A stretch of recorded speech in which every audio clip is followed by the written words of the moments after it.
How you doing? So much Star Wars goodness. It's Star Wars Celebration Chicago, but we are not done yet. We still have 2 amazing days of great Star Wars panels, the great show floor. How about The Mandalorian this morning? Jedi Fallen Order? Episode 9, The Rise of Skywalker. Well, this hour, you're going to get a chance to hear from one of my favorite people in Star Wars, someone that I've looked up to for a long time, someone whose artwork and direction is absolutely incredible and essential to Star Wars. I'm not going to waste any time. He's going to really fill up the hour, but I will say that we will have some time towards the end. If you have any burning questions that you want to ask Doug, we'll do some Q&A at the end. But let's not waste any more time. Please give a warm welcome to Vice President and Executive Creative Director at Lucasfilm, Doug Chiang. Thank you. Thank you, David.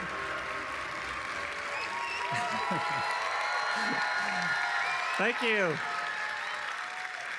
Thank you. Thank you.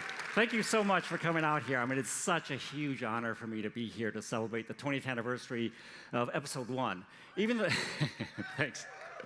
Even though we're here to celebrate the 20th anniversary, this year marks 24 years since I've been working on Star Wars. Yeah, I know. Makes me feel really old. When I was first hired by George in 1995 to head up the new Star Wars art department, this was the mission that he set out for us. Clever in the first Star Wars films in that I kept the design very simple. And I avoided situations where I was going to get into trouble design-wise. This one, I'm daring to take the chance and see what happens. So that was the new bold vision that he wanted for us. And hearing that terrified me. I grew up with the original trilogy, and I thought I was hired to do more of that classic look. But George had other ideas. He wanted to start at the beginning. He wanted to build the foundation for all Star Wars designs. We had a huge 32-year gap from Episode 1 to Episode 4. And today, what I'd like to share with you is what that design process was like, how the design of Star Wars evolved. And I'll also share what it was like to work with George and the lessons that I learned about designing for Star Wars. So this is one of my favorite quotes from Joseph Campbell. And it helped me to take on the challenge that George had set out for us. The cave you fear to enter holds the treasures that you seek. And I've learned to embrace this quote throughout my career. It taught me to see risk as a good thing. And it taught me that failure is an opportunity. In retrospect, George's new direction was wonderful. I knew that the designs that we were going to create was going to be slightly different, but the design process was going to be exactly the same. But before I get into that, I want to show you this really fun time-lapse demo movie that I made a couple weeks ago. I drew this and recorded this when I was thinking about what I wanted to share with you today.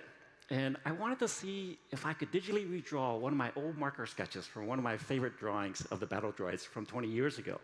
And I drew this on my iPad. Redrawing one of my old marker drawings digitally has been really tricky, and for the longest time, it never worked for me. It was either the software wasn't right or the tools were too clunky. But with the new iPad Pro, using the iPad Pencil and a program called Procreate, it all clicked for me about a month or 2 ago.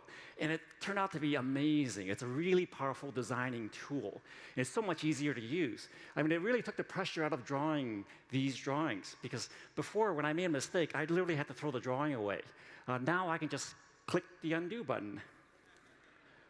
So this sketch, the sketch on the left is the one that I drew in 1995, and there's almost exactly 24 years between these two. And a lot has changed for me since then. For me, I mean, I was just thrilled that I could still draw one of my old drawings very much the same as before. But even though a lot has changed for me, the lessons that I learned from George has remained true. And of course, we can't talk about Star Wars design without talking about Ralph McQuarrie. Yes, definitely. Even though Ralph didn't work on Episode 1, and I really wanted him to, I actually met with him early on to try to talk him into coming on board. And in his very humble way, he said that he had his turn and it was time for new artists. And I was really disappointed.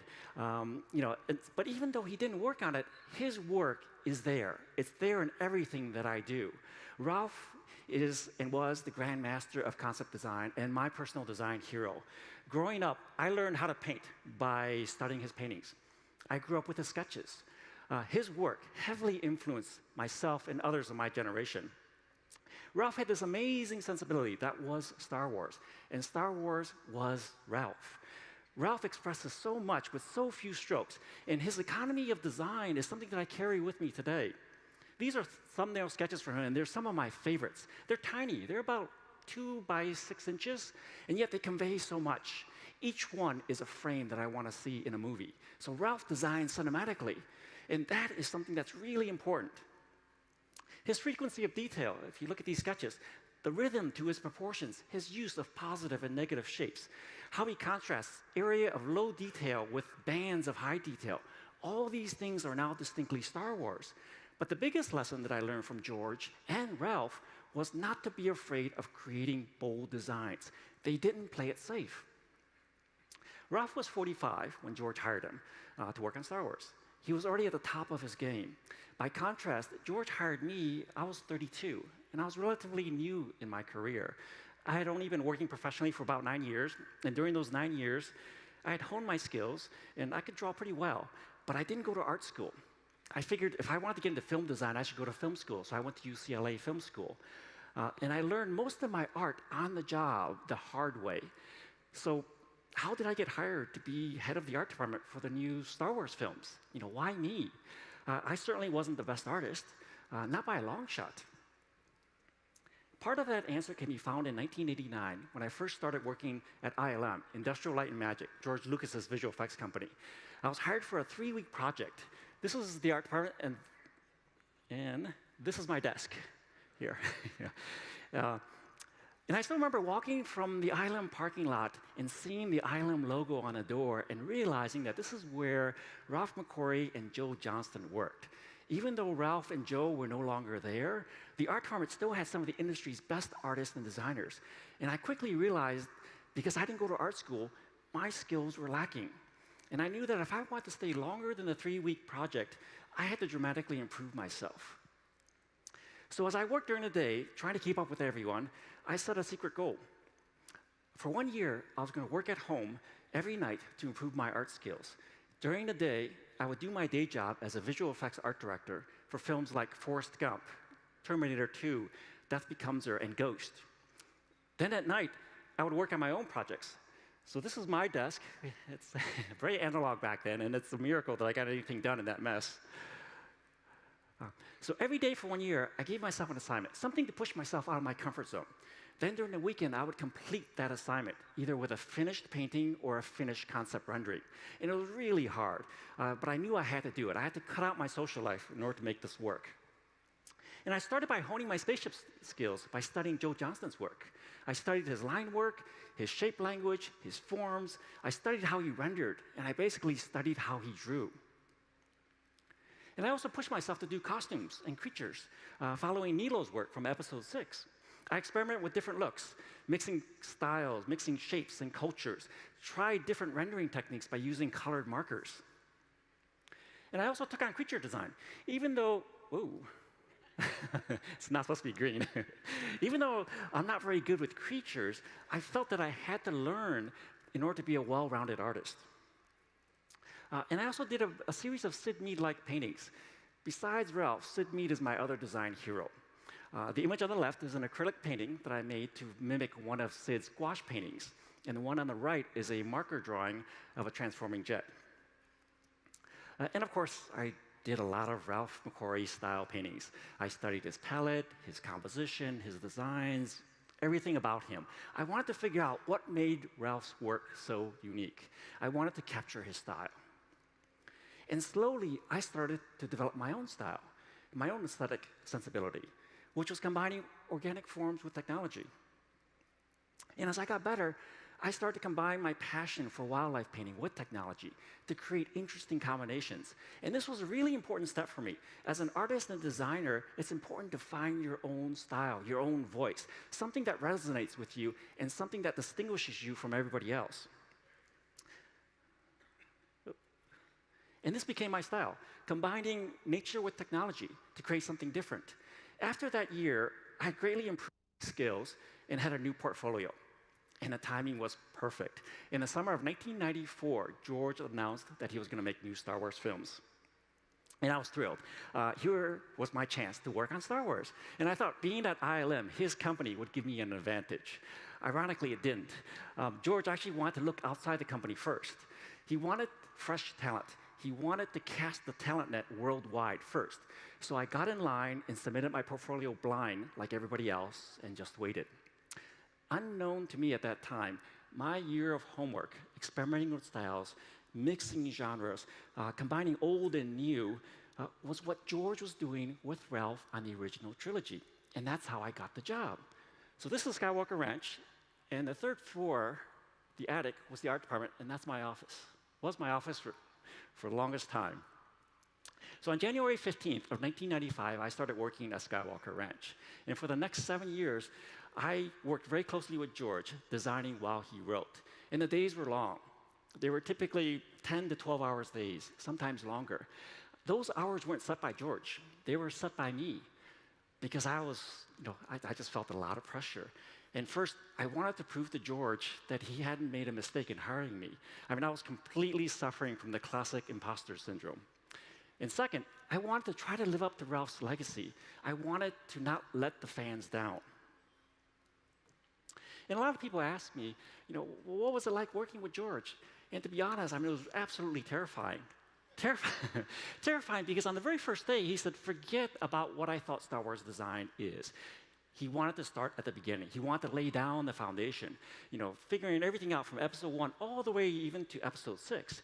And at that time, I was so prepared to do original trilogy designs that I didn't know where to start. I felt like for years I've been cramming and preparing for the wrong test.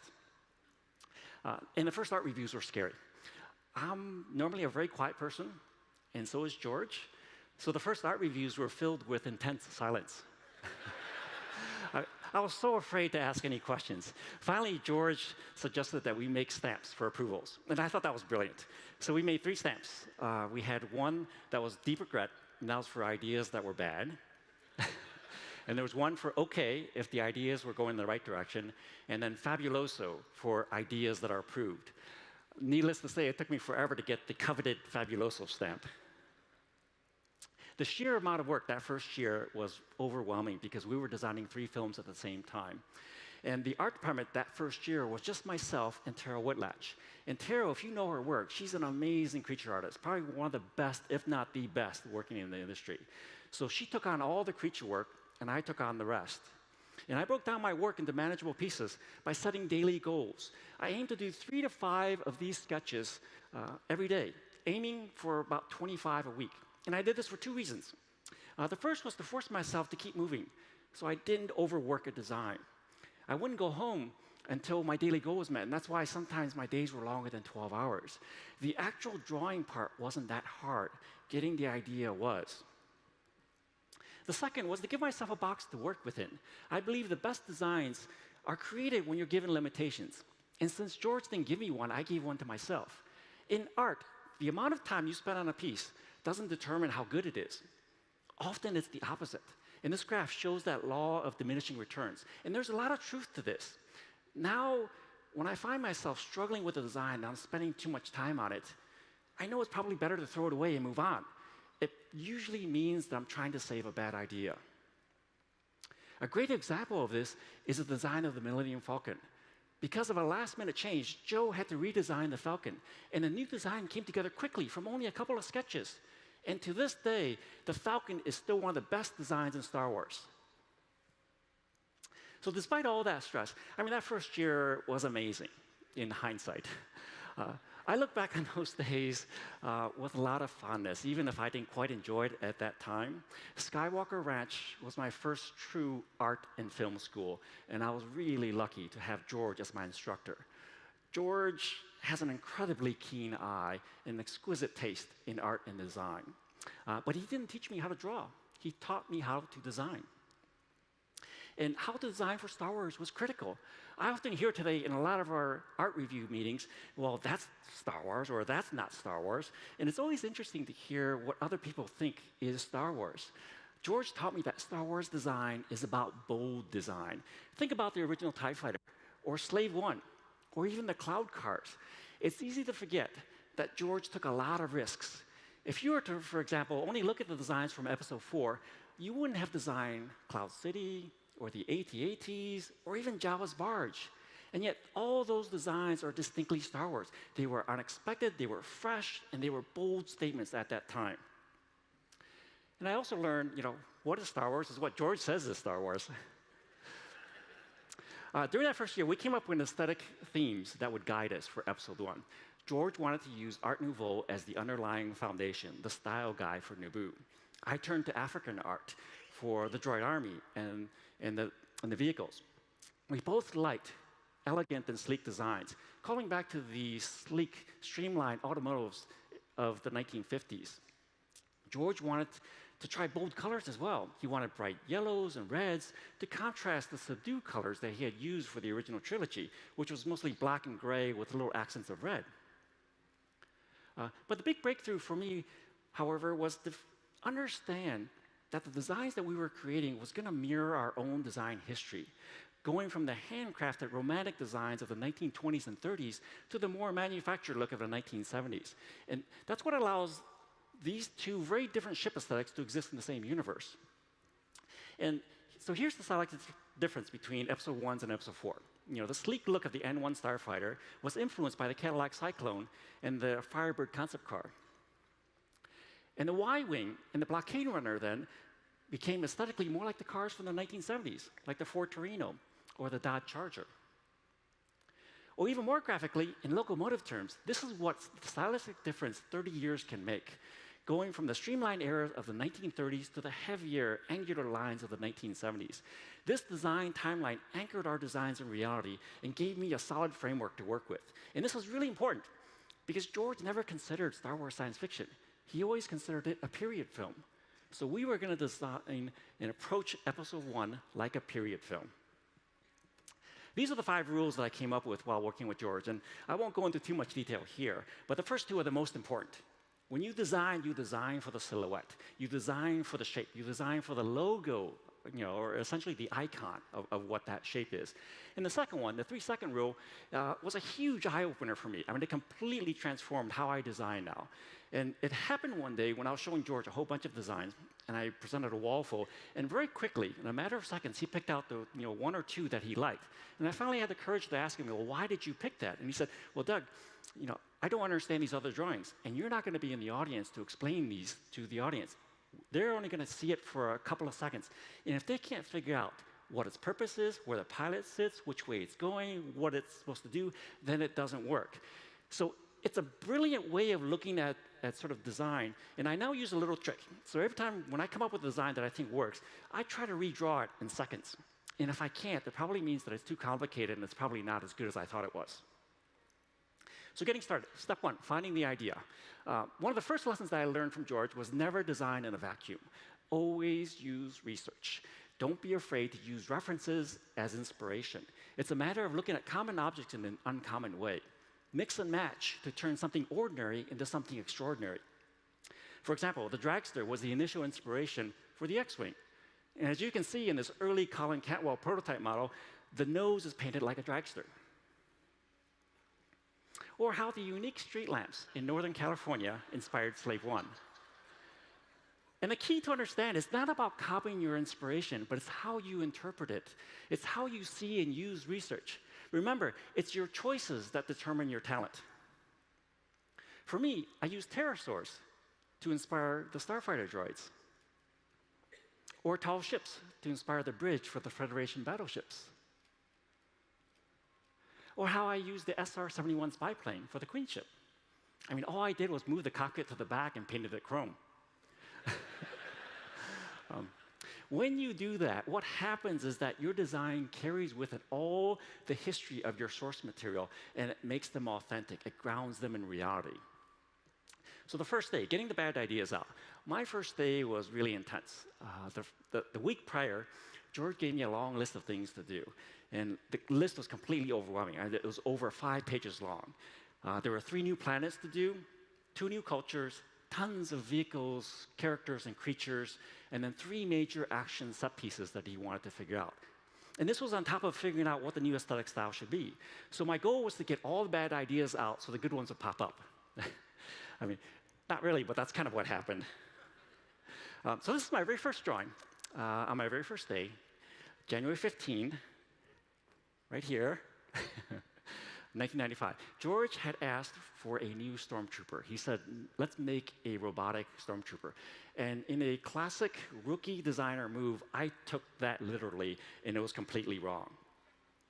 But instead of getting discouraged, I decided to embrace my rejections and created a wall of shame, which is there, filled with all my reject ideas. And I started to look at my failures as a good thing, as a sign of progress. I figured by seeing what George didn't like, I was getting closer to what he liked. That wall got filled very quickly the very first year. And when Ray Harryhausen came to visit, the very first thing I showed him were my rejects. So I took a page from George and started to use research. I found this wonderful book on African sculptures. The stylization of African art gave me ideas to try different proportions for the droids. And this is where the elongated head came from. And George also insisted that the designs not look like a guy in a suit, like C-3PO. He wanted to try something that was very abstract. And that opened up a whole world of possibilities. African sculptures are amazingly beautiful. I love the proportions and the stylization. And I even tried one that was really tall to keep those proportions. And by the way, originally I had a much darker concept of what the battle droids were going to be. I thought they would be mute to make them mysterious and deadly. And I also thought that, that they should be really scary. So that's why I made them very thin and white, so they look like skeletons. And I also want the droids to look like their makers, their builders, as if they made the droids to look like them. So the original Neimoidians had very long heads as well. When that concept of the Neimoidians later changed, we kept the long heads and kept them and used them for the Geonosians in Episode 2. And I really wanted to give the droids jetpacks, because I thought, they'd be really cool flying around. That idea didn't work for George, so the jetpack just became your regular utility backpack. But I still wanted the droids to fly. And so I just thought, okay, how about flying speeders? And I thought it might be kind of cool to try choppers, motorcycle choppers, like a Harley-Davidson style version instead of the version that you saw on Endor. That didn't quite work, but the idea stuck and eventually became Darth Maul's speeder. So sometimes bad ideas can be transformed into good ones later on. As I explored more with the speeders, the idea of looking at a jet ski really was interesting to me. I loved the upright configuration. And it created an interesting silhouette that was kind of unexpected. But the idea really clicked for me when I started to connect the concept with a hummingbird. It's not literally a hummingbird, but a stylized interpretation. The heads became the guns, and the wings became platforms for the droids to stand on. And this is one of my favorite production paintings for Episode 1. I thought the droids would buzz around the forest like giant prehistoric hummingbirds. And I imagined, that both the sound and the sight of them would be terrifying. Here's our 1/8 scale concept model built in the art department to figure out the final proportions and the final texture. And at this time, the droids were still white. They didn't become tan until about a year later. At the same time, George was also asking for another droid that was even more odd, something completely robotic. So I started to explore the idea of, okay, how about a walking tripod with guns? Then I remembered seeing this wonderful documentary about wheel spiders in Namibia, how they would tuck up their legs and they would roll down the sand dunes. And I thought, wow, it might be cool if these droids actually rolled. And then I was in the Air Museum one weekend, and I saw this concept for the ejection seat. And I really liked how the articulated shields kind of fold up. And I thought, okay, well, that's kind of cool. How about if I put those onto the battle droids and had them roll up? And George really liked the idea, but he found this image too complicated. He couldn't easily see how this transformed into that, even though I was very careful about trying to figure that out. But this broke the 3-second rule. I had to explain it to him. So I decided to make it graphically simpler. I went with a pill bug, and I curved the back so you could easily understand that it would tuck into a wheel. And by the way, I never meant for these droids to walk. I always thought they would roll, unfold, and then stand like a tripod. And so that's why I gave them 3 legs. Later on in post, when George decided that he wanted them to walk, I got a lot of grief from the animators because they had trouble animating with 3 legs. Oops, let me go back one. So here's our 8-inch cardboard study model to work out the proportions. So it's very helpful once the design is finished to work out the mechanics of it, because I want to make these designs believable so that there's very little cheating. The image on the right is our 6-foot full-size practical build that we took out on set for reference. And you'll notice that it's painted to look like a hot muffler with all the iridescent color. And that was because I wanted to subliminally suggest that it was hot and dangerous, that you shouldn't touch it. And if you can build those things into the design, it just makes the design that much better. And here's some ideas for the droid landing ships. I chased this design for quite a while until I found this reference of a folding anchor, an old folding anchor. And I liked how it unfolded, and it gave me the idea that, okay, well, maybe the landing ship could unfold, kind of like a bird stretching its wing when it's coming in for a landing. And so I really liked where this was going. And I decided, okay, well, how about if I give it a little bit of a personality? And I doubled the wings and gave it the dragonfly proportions. And this was starting to work really well. It was easy, simple to understand, and it had personality. Then I thought, okay, well, how about if I simplify it even more? Let's just remove the tail. In design, once you come up with something that works, it's always a good idea to try starting to remove elements until it doesn't work anymore. And then you put that last piece back, and that way you'll know you will have the absolute simplest solution. After removing the tail, the landing ship became more graphic. It became a giant H, which worked really well. And George liked the idea. But instead of seeing a dragonfly, George thought it looked like a World War I biplane, which I thought was even better because he had connected it with something that was historical and it grounded the design in reality.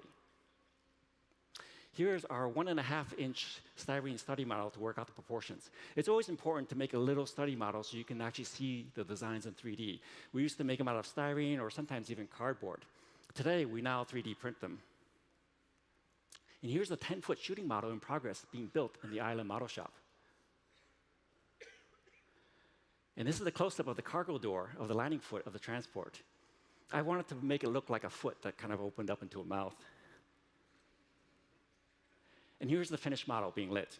It was a beautiful model. And unfortunately, you only see it in a couple of shots. And that's the heartbreak of what we do. We design and build so many cool designs, and they're only seen in a handful of shots. Thankfully, we now have video games like Battlefront 2 to enjoy them more.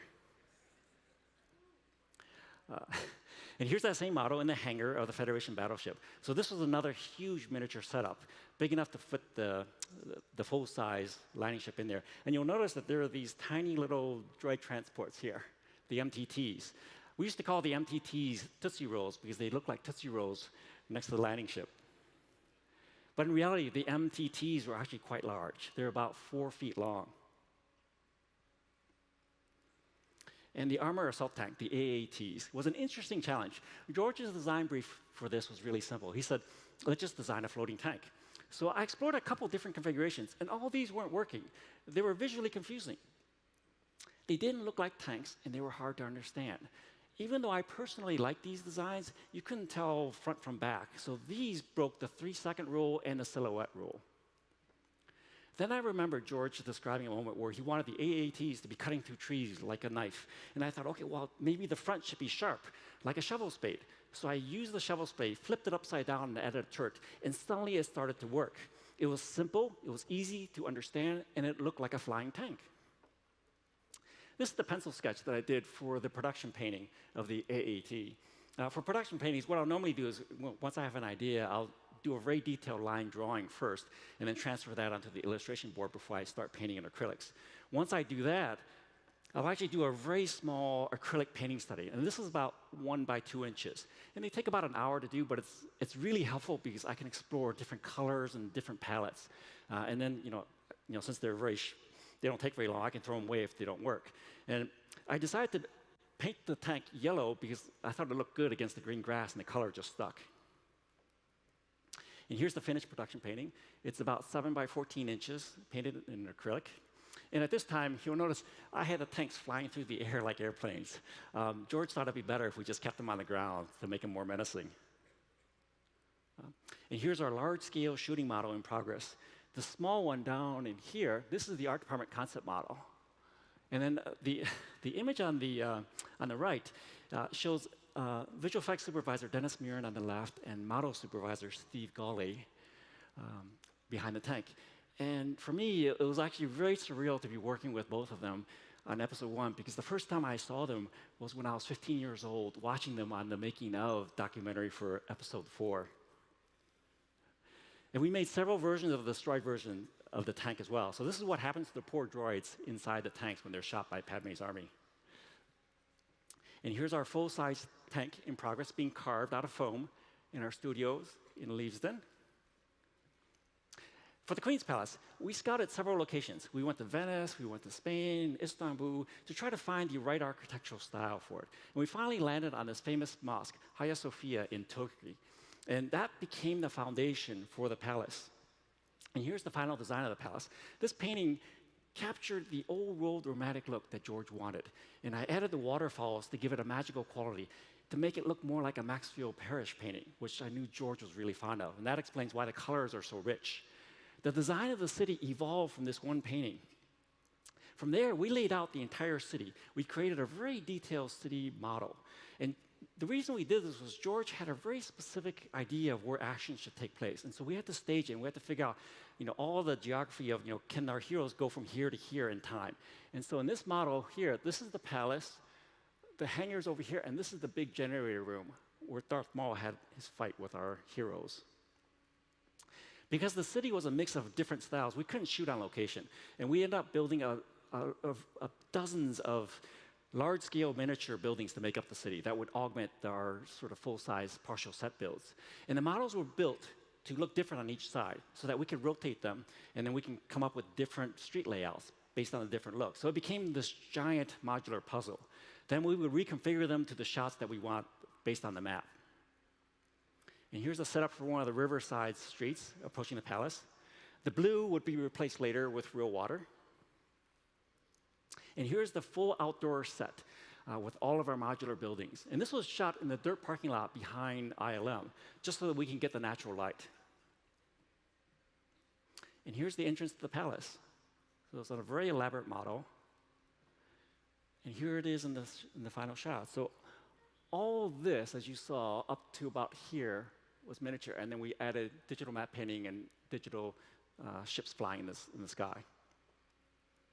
So let's talk pod racers. This is probably one of my favorite sequences from episode 1. During our first design meeting, George described a new racing vehicle. He said, take 2 rocket engines and strap a cockpit to it. And I thought, oh, wow, that's fantastic. I love what I was hearing. But my first reaction then was to ground it in practicality. I thought, okay, well, the engines should be connected together because otherwise you couldn't fly it, thinking that it would be, too squirrely. And I didn't realize that was the whole point of what he wanted.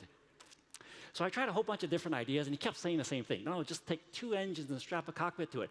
Think of it like a horse and chariot. But somehow, even though I was hearing those words, I couldn't get it out of, get my head around it. So I chased this for weeks. I kept tying the engines together. My logical brain just wouldn't let me do it. Finally, I took a research trip to the maintenance bay at San Francisco Airport, and I saw these giant engines hung from overhead cranes, and they were just amazing. I mean, I realized you don't have to do too much. You just take these out to the desert. And there it is. It only took me 283 drawings to get to this point. And that's the great lesson to learn, is that you don't have to change things that much to make them fantastic. You just put it into a new context. And I was always amazed that George had this amazing ability to do this quickly. He could see ordinary things in extraordinary ways.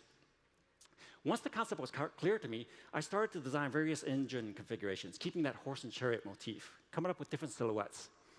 From there, we made a bunch of very simple cardboard models so George could look at them in 3D and decide, which ones looked the best from different angles.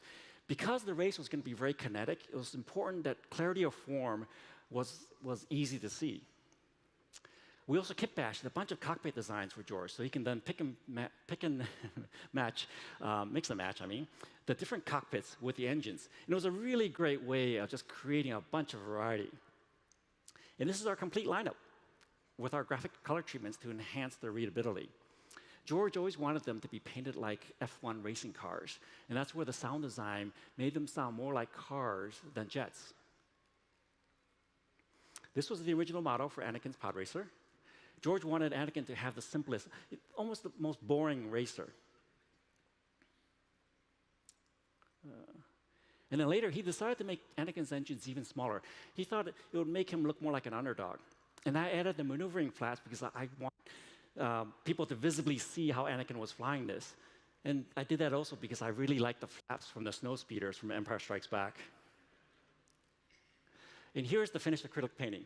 And this captured the drama and the spectacle of the race. And for me, it was really fun to paint.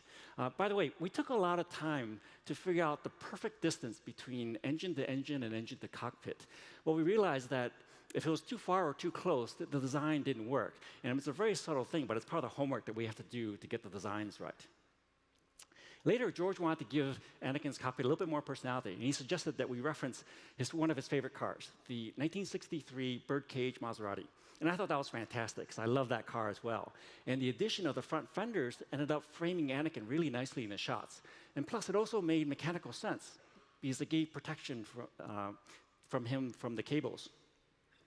Here's our 8-scale model, built for lighting reference. We actually built detailed models of all of our hero pod racers. And that was for two reasons. One, we were going to use them as actual paint and model references for the CG versions, but then we also used them for our full-size practical builds as well.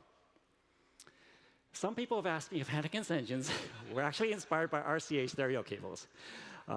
Sadly, that would have made for a great story, but it's not true.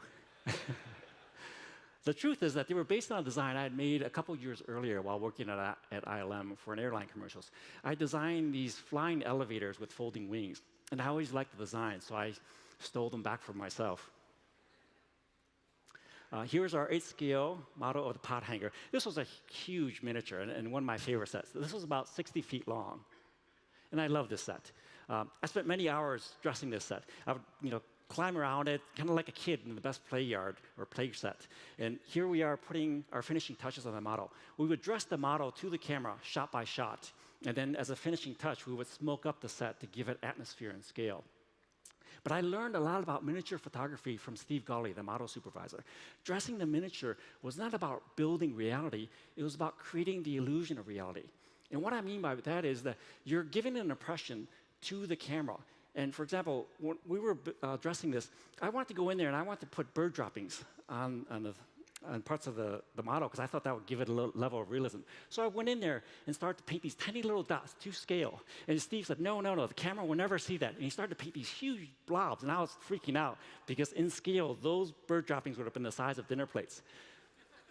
But the next day in dailies, it looked absolutely convincing. The camera picked it up enough so that it gave that illusion. And that's why I realized it's all a trick. This was the approved sketch for the pod arena. And the design came together very quickly. I drew this only in a couple of sketches. And then we went right to a concept model. This was a very detailed model built out of styrene. It was about 3 feet wide, and it was built by John Goodson, one of our concept art modelers.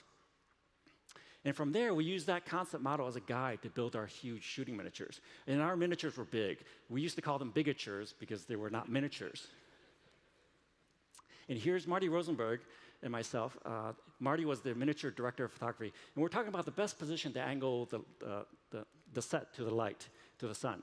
Because we had to figure that out in advance, because once we set up the model, it was almost impossible to move. And the arena was one of our biggest sets. The platform itself was about 60 by 70 feet. And again, this was in the back dirt parking lot behind ILM. And here's the finished shot of the pod arena. And to this day, it's still one of my favorite moments. For the crowds for the arena, we couldn't fill them all with digital characters, so John Knoll, the visual effects supervisor on this, came up with a brilliant solution. He thought, well, let's paint hundreds, if not thousands of Q-tips, different colors, and then place them through screens. And then we would place a fan underneath and blow it, and that would cause them to wobble a little bit. So from a distance, they look like tiny figures. And it worked really well. I mean, here's the crowd full of Q-tips. Yeah, that's a lot of Q-tips. But it was just enough. And again, the miniatures it's all about creating the illusion of reality. And a lot of the environments for the pod race were all miniatures. I mean, a lot of people think they're digital, but it's not. So this is Beggar's Canyon. And in the upper right here, this is another setup for another part of the pod race. And then beyond that is actually San Francisco Bay. So episode 1 was ILM's biggest miniature film ever, more than the original trilogy, more than any other film that they've worked on since. And people often forget that. They think it's all digital. But computer graphics at this time, 1998, 99, was still really hard. So most of the backgrounds and ships were all models. And they were the biggest, some of the biggest that we did. By comparison, the original Star Destroyer for the opening shot of episode 4 was only 3 feet long. Our models were 9 foot. And here's the finished shot of that model. And we also built a large-scale model of the Republic cruiser, complete with motorized landing gear that actually worked and extended so you could actually land this. And this is the miniature hallway that we built for the interiors of the battleship. And so these are all modular puzzle pieces again, so that we could extend the partial sets that we built over in Leavesden of the full-size hallways. And even the Naboo jungles were all miniatures. And this was built inside one of our largest interior sound stages at ILM. And we simulated water by just using Mirrorplex. This was my last production painting for episode 1. Several months before the release of the film, George asked for one final painting of Darth Maul. And of course, I love Darth Maul. So this was my last piece of art for episode 1. By this time, I was spending most of my days back at ILM working with them to finish the visual effects. And this is a true story. I caught George in between buildings, and he approved this painting in the parking lot, the same parking lot that I parked 10 years earlier to start working at ILM. So for me, this painting means a lot to me because I felt like I had come full circle in my design journey for episode 1. And now I've been designing films for over 35 years. Those 7 years with George are still the best. Ralph had set the bar over 40 years ago, and we've been trying to meet it ever since. This is my work setup today, right here. This was back then, so 20 years later. It's a little bit more high-tech, but how I design is still exactly the same. On the other side of my office, I still have a drafting table with pencil and marker. And I never take what I do for granted. I feel really lucky that I get to do this every day. And I still treat every day as if it's my first day on the job. Little has changed in my work habits. My days are still long. I wake up at 5, and I get in the office by 6:30. And I feel very thankful that I can still learn something at my age. I'm 57 now. And it's a very challenging job, but it's also one that's really fulfilling. George's lesson from over 24 years ago still resonate with me. Those 5 rules still inform how I design today, even for non-Star Wars projects. And I'm really proud of the work that we did on episode 1. Working with George was truly an unforgettable experience. And I'm very grateful that I had the opportunity to help him realize his vision.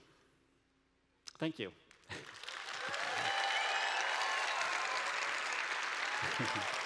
Thank you. Doug Chiang, ladies and gentlemen. Thank you. Give it up for Doug Chiang. Thank you.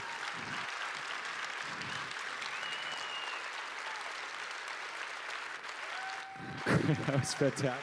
Thank you. Thank you.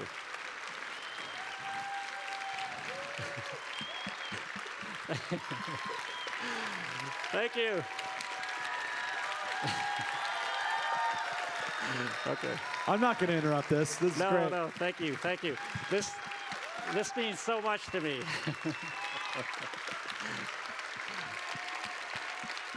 Thank you. Thank you. We're very fortunate because we still have time for you to ask Doug questions right here at Celebration.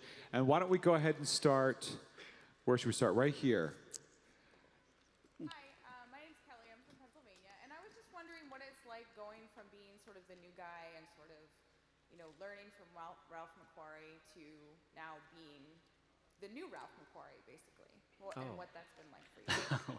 Well, thank you. I don't consider myself that, but I'm truly honored that you do.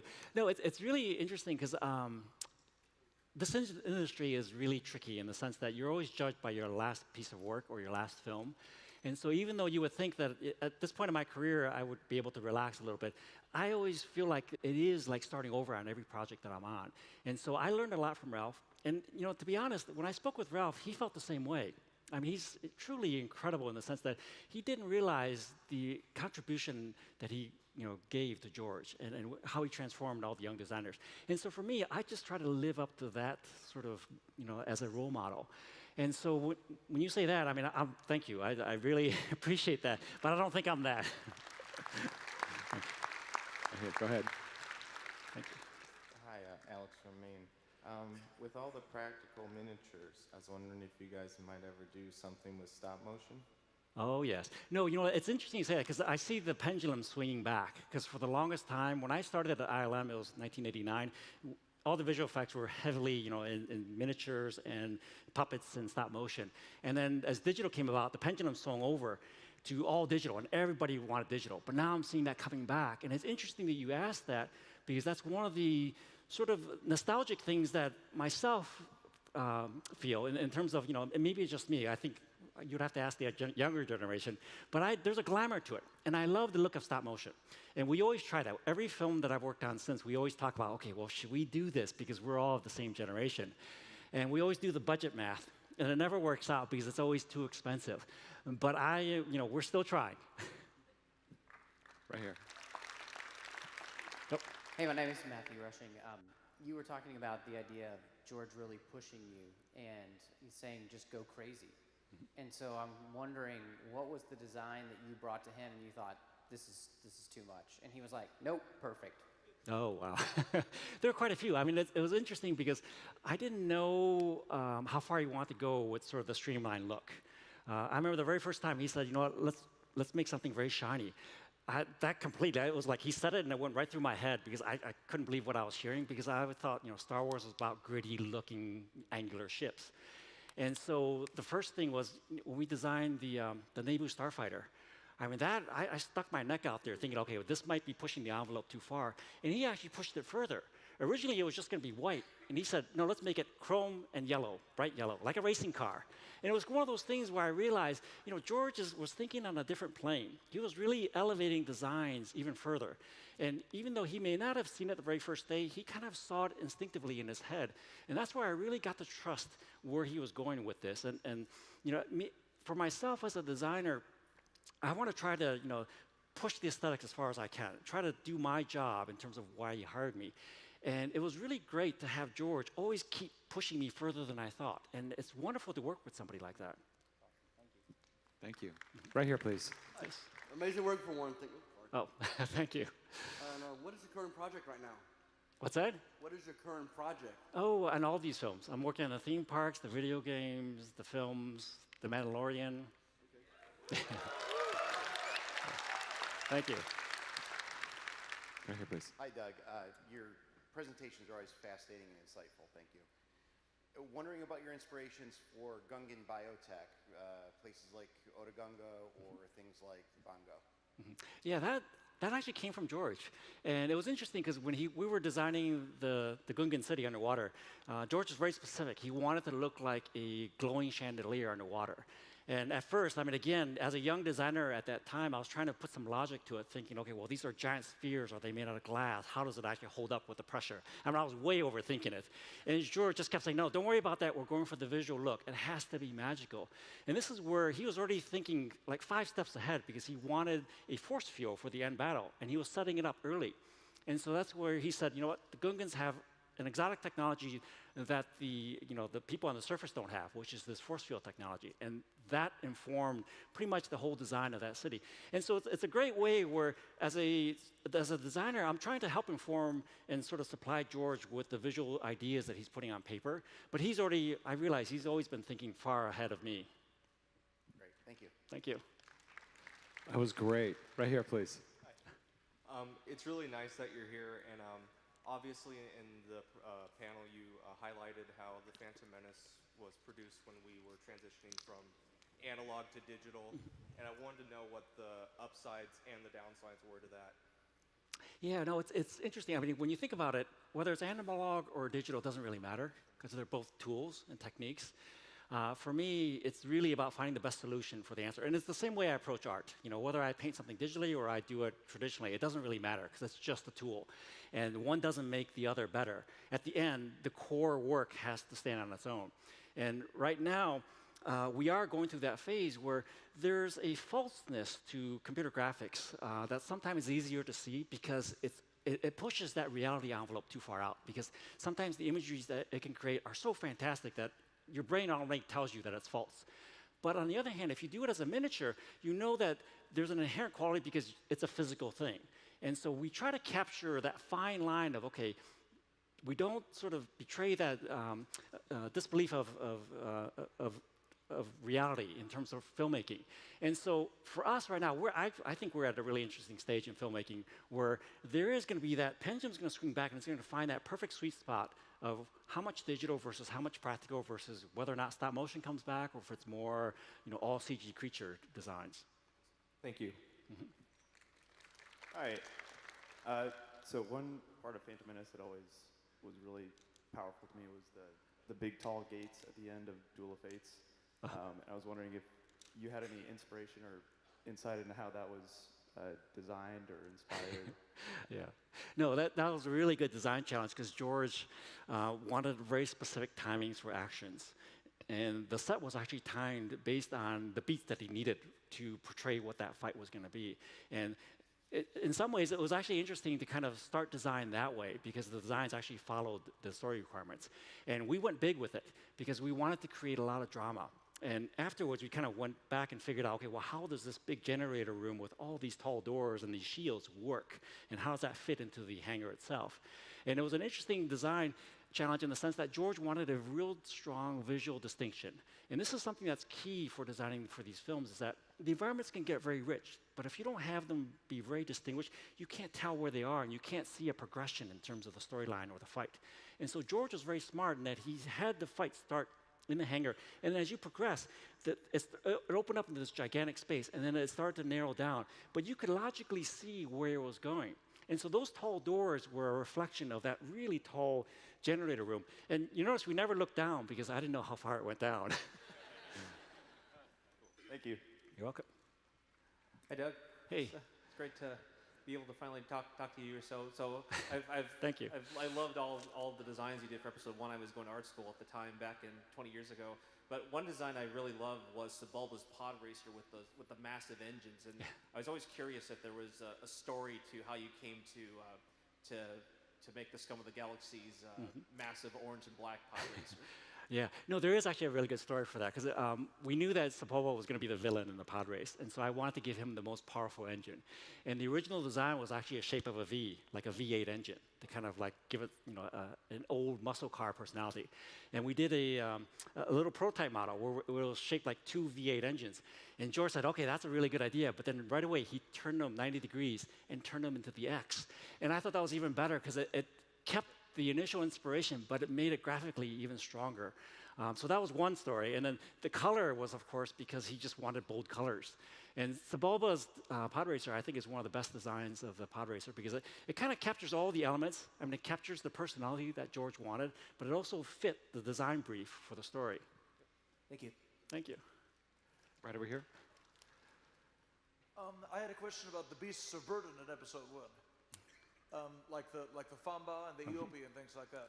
So how did the designs of the beasts and the things that they carried influence each other? Yeah, it was a little bit of both. I mean, Tara Whitlatch did most of that, if not all of that. And it was great because if there was ever a creature that I needed in the pod race arena, for example, or even on the Naboo jungle, I would give it to her and she would come back with a beautiful creature, and then I could easily just adapt that into it. So she was kind of in charge of all that, but it goes hand in hand, and that's where art departments, ideally, if it works really well, everybody is kind of working as one team versus individual artists.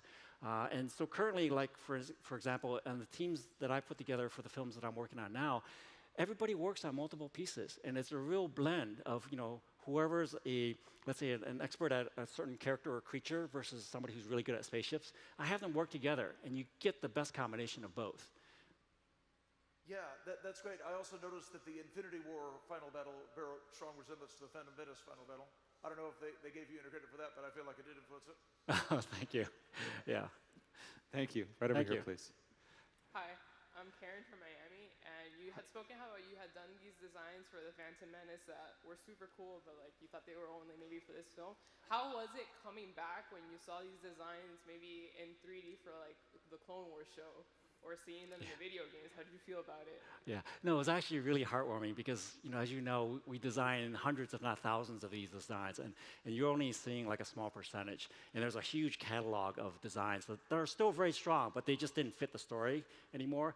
And so when I left Lucasfilm, for 11 years to go do my own thing, when I came back, it was so heartwarming to see that Dave Filoni had actually taken a lot of the old ideas that weren't ever used, and he started to use them in Rebels and Clone Wars. And and it was great to just see that they had another life and that they were still being carried on.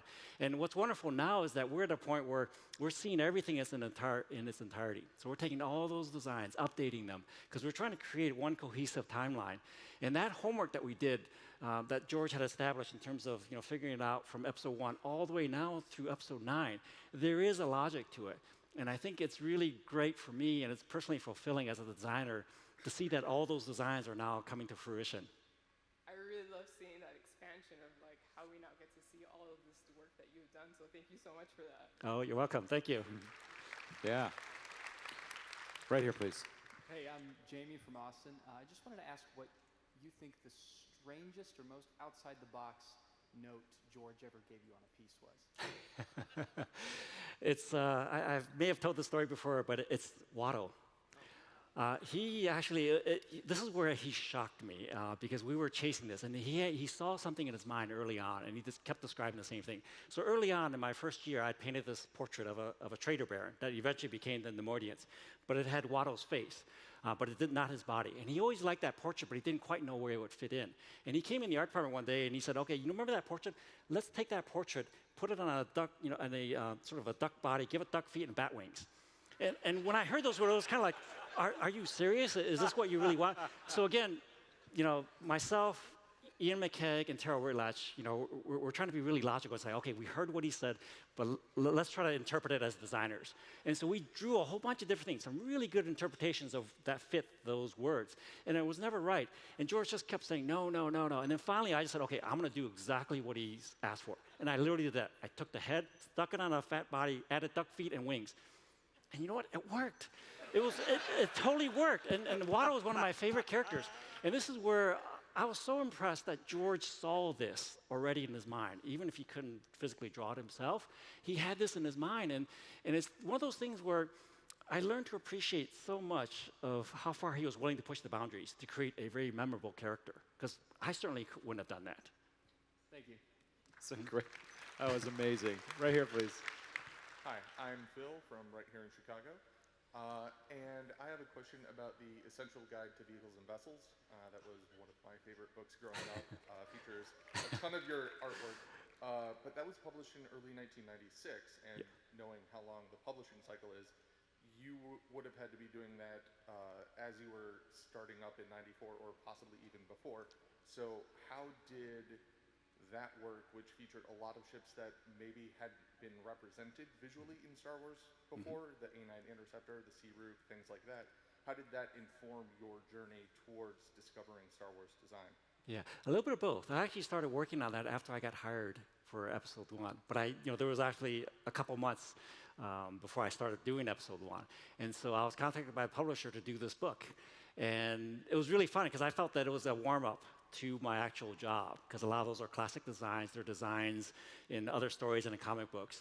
And so it was a good primer for me, because by the time I finished that book, I felt that I was ready. And that's where, when I started day 1 on episode 1, when George kind of, upended the whole sort of design brief, it completely threw me. So, but it was really fun to do that book because it was, again, drawing some of the classic designs that I've always liked. Thank you. Right here. Hi, I'm Greg from Aurora, Illinois. In the Galaxy Edge panel, you mentioned how the planets reflect the characters involved with them.